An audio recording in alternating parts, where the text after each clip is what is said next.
Hello and welcome to a new video.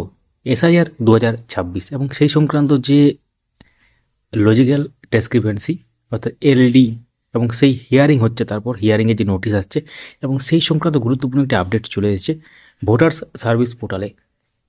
তো official site যেটা হচ্ছে voters.eci.gov.in, সেখানে গেলে আপনারা দেখতে পাবেন, বাঁ দিকে দেখতে পাচ্ছেন যে special intensive revision SIR 2026 search your name in last SR, এবং তার নিচে সবুজ কালারের উপর সাদা কালারে লেখা আছে submit document against notice issued.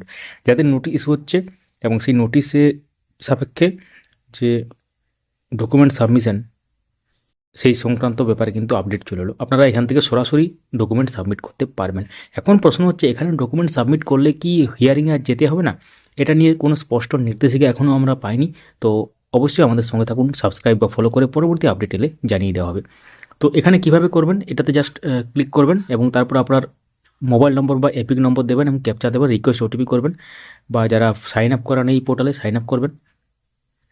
তো এখান থেকে কিন্তু আপনারা করতে পারবেন। মোবাইল নাম্বারটা অবশ্যই অ্যাড হওয়া দরকার এই পোর্টালের সাথে, এবং যে নম্বর আপনার একদম অ্যাক্টিভ নম্বর সেই নম্বরটা দিয়ে করবেন, যেটা রেজিস্টার্ড আছে অলরেডি।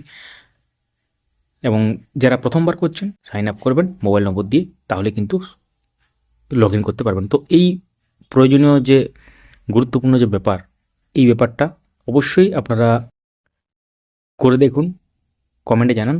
এবং অবশ্যই কমেন্টে আরেকটা জিনিস জানাবেন, আপনাদেরকে হিয়ারিং নোটিশ এসেছে না লজিক্যাল ডিসক্রিপেন্সি বা এলডি হয়ে আছে এবং তারপরে কোনো রকম আপডেট এখনও পর্যন্ত আসেনি। সঙ্গে থাকুন, দেখতে থাকুন, ভিডিওটি লাইক করুন, সবার সাথে শেয়ার করুন। Thank you.